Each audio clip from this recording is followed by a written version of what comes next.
investigation by a local high school. It's mostly bleeped out because a lot of it consists of unairable racial slurs. The video is also blurred because the people in it are all minors at Evans High School. Now the school is trying to see if students violated their own code of conduct. Wrdw spoke with school officials about how the schools handle cases like this one. We received a video that's been circling around the internet that appeared to show several Evans High School students singing a song. Now that song contained a derogatory statement that was repeatedly used. And now the question is, where do incidents like these fall in Columbia County's code of conduct, and what can schools do about it? I just took a DNA test, turns out I'm 100%. This video surfaced over the holiday weekend. I'm 200%. 4 different girls lip-syncing an edited song that contained a racial slur more than 9 times. Absolutely. We look into everything that's brought to our attention. While school leaders wouldn't discuss the specifics of the case, the Associate Superintendent of Columbia County Schools did speak about how incidents like these are handled. So if it impedes on the school day, meaning if it's an event that happens off campus but trickles its way into the school day, then obviously we have to respond to it and hold our kids accountable. In the Columbia County Code of Conduct for high schools, Jackson said these things can fall under many categories. Our code of conduct talks about discrimination in general, and also though it falls under different categories that you can place it. We just have to look at every fact. Other categories may even include bullying and cyberbullying, and can also include student incivility, meaning students can be punished for disrespect to other students or staff with vulgar or inappropriate language. The consequences can vary. Depending on the circumstances, it could be anywhere from principal's discretion up to what their investigation finds. It could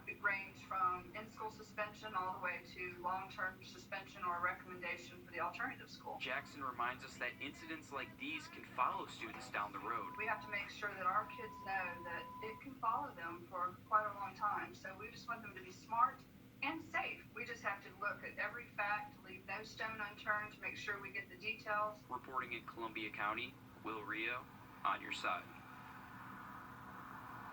Now, Columbia County school leaders would not discuss specifics of this case, only that the investigation is open. They do say incidents are typically handled at the school level, and it's the discretion of school leaders. Also this evening, large crowds at local bars are drawing the attention of law enforcement. The Richmond County Sheriff's Office says over the past month, they've made hundreds of checks at Augusta area bars and clubs. News 12's Brady traveled live for us downtown. And Brady, deputies say they've been called out for checks as recently as this past weekend.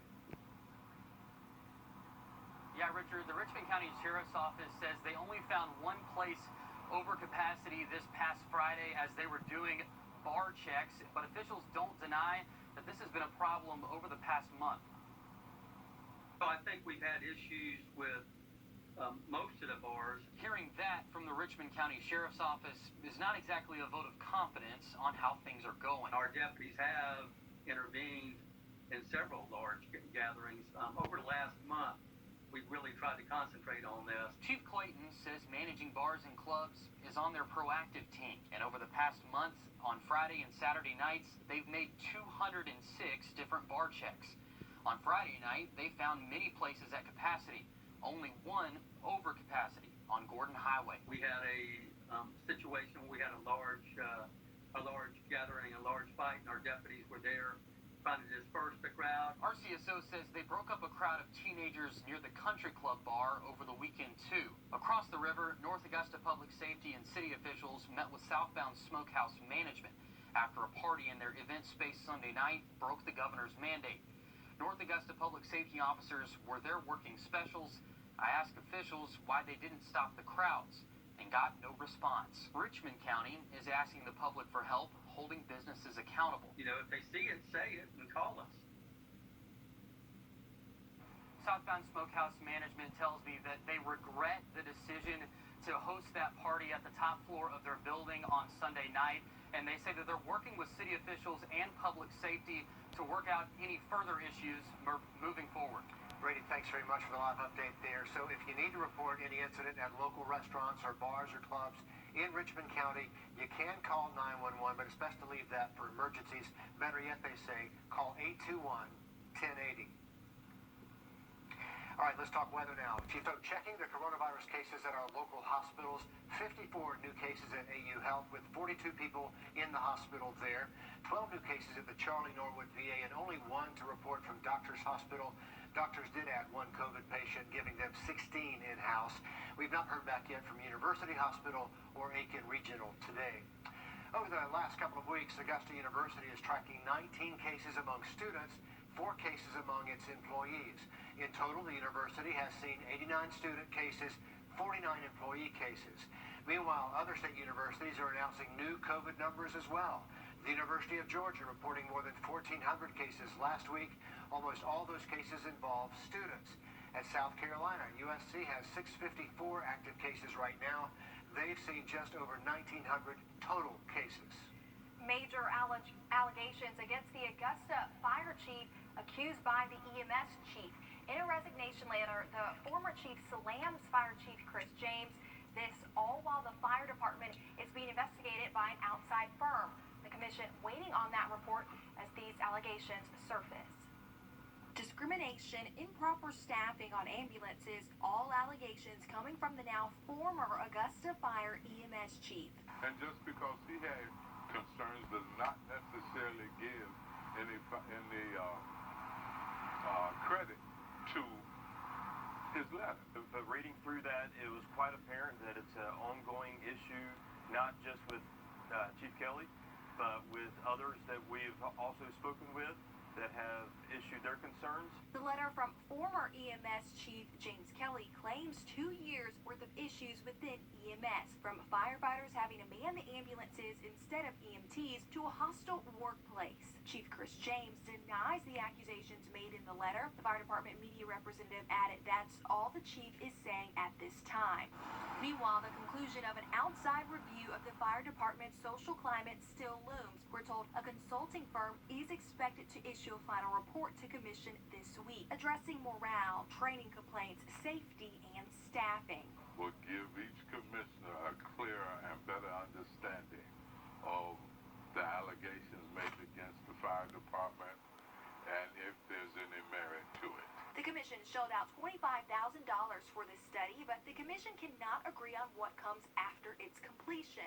Although the Firefighter Association still calls for the chief's dismissal, we found Augusta leaders are still divided on what the department needs. Many point to AFD's progress since Chief James began in 2012, like new fire stations, plus the community engagement during COVID, like free testing. Several commissioners maintaining the association is the problem. However, others argue with years' worth of the same concerns repeatedly making their way into the public, the need for change is inevitable. Where there's smoke, there's fire, and there has been a lot of smoke over the past few years coming out of the fire department, so obviously there's something that's smoldering there. Again, we reached out to the Augusta Fire Department. The chief denies all claims, but won't be making any additional comments right now. The commission is awaiting that consulting report, which is wrapping up now. We'll let you know about the findings as soon as we get them. With Election Day now less than 2 months, when a voter forgets to sign the back of the envelope, she says that happens quite a bit, so make sure you double check that before you slip it in the mail. More Richmond County students are returning to class tomorrow for the first time since the pandemic forced schools to close. Starting tomorrow, students in 6th grade through 12th grade start their school year. That includes students learning face-to-face at school and students who are learning totally online. And this year, school officials tell us more than half of their students opted for that virtual learning. Here's a look at the first day of school yesterday, which was for students from kindergarten through 5th grade, also included K through 8 schools. Richmond County Superintendent tells us students should be ready for changes. Although there is a standard, we are allowing innovation and some creativity. So you'll see the 6 feet apart signs and arrows, but you may see a school logo. You may see other little things that they're doing just a little different, but we will comply with the Department of Public Health and CDC requirements.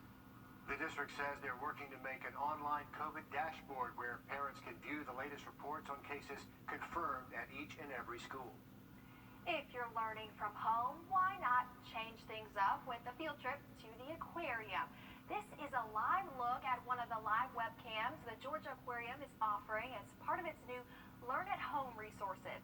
The Aquarium made free lesson plans teachers and students can use. They also have virtual field trips you can go on where caretakers take you to one of the exhibits there in Atlanta. That's pretty cool, Richard. Beautiful view. Might have some future oceanographers in the classroom today. Absolutely. Being sucked in by that. Hey, we finally saw some rain out there today. Only 2/100 of an inch, not much. We'll take a look at, see if we can see any rain tomorrow again coming up. And a local student with a big heart now wins herself a big scholarship. We're going to show you what she did. You're having a heart attack. A local student's drive to help others was rewarded today with a scholarship worth thousands. Strom Thurman High School senior Lainey Willis won the R.D. Bennett Community Service Scholarship. Willis won for organizing a barbecue fundraiser that the profits she used to make care packages and send them to people at an Edgefield nursing home. She stuffed a lot of bags there. The Electric Cooperatives of South Carolina give out the award every year. They announced the winner with all the runner-ups in a virtual meeting this afternoon. I mean, everybody had great projects. Our judges had just wonderful things to say about everybody. You know, it was great to see what you guys did. You just hate that not everybody could get the scholarship. And Laney's scholarship is worth $5,000, so congratulations to her and all those runner-ups. Some great projects there. I'm sure it was a tough choice to make. Yeah, congratulations to her. We love to see our kids doing great things. Yeah, and getting a nice scholarship for it. All right, let's head outside now as we check. But do be mindful, showers and storms are possible later into the day. Well, things are looking up for the West Side Patriots after a down year. Plus, we can expect an earlier end to this year's Masters in November. Mike's next for that and more in sports. Liberal Jamie Harris. Message. On your sideline, sports brought to you by the Hawk Law Group. Taking over as a new coach and a new program isn't easy. There tends to be a little wiggle room in year one, but in year two, growth is the expectation. It's still an early sample size, but right now things are looking up for the Westside Patriots. Head coach John Wiley took over the program a season ago, earning only 2 conference wins with a 3-7 overall record. The team only scored more than 14 points once in a blowout win over Josie. Just one game into this season, the Patriots have matched that total with a 45-7 win over Greene County in Week 1. The turning point? The offensive line. I would say the biggest strength would be up front. We have an O-line that probably averages around 280 pounds, and most of that's anchored by juniors or seniors. So they're more seasoned guys, they're veteran guys, and they're quite frankly the best leaders on our team. Being an offensive lineman is a pretty thankless position, getting beat up and hit every play and rarely getting to touch the ball. The Patriot line doesn't care. They just want to see their skill positions succeed. I'm really proud of all of us and what we've been able to accomplish, and having these guys rush for as many yards as they did last week, and we just come a long way. The Patriots have a bigger test this week as they host Warren County Friday night. Last year, inclement weather forced the Masters to finish up earlier than normal. That will also be the case come November. While discussing the upcoming football season, CBS Sports Chairman Sean McManus announced the plan is to have Sunday's round of the Masters finish up between 2 and 2:30. The rest of the rounds are expected to finish up around 5:30, which also bodes well for Alabama LSU slated for that Saturday. Another day, another record-breaking contract. The Rams' Jalen Ramsey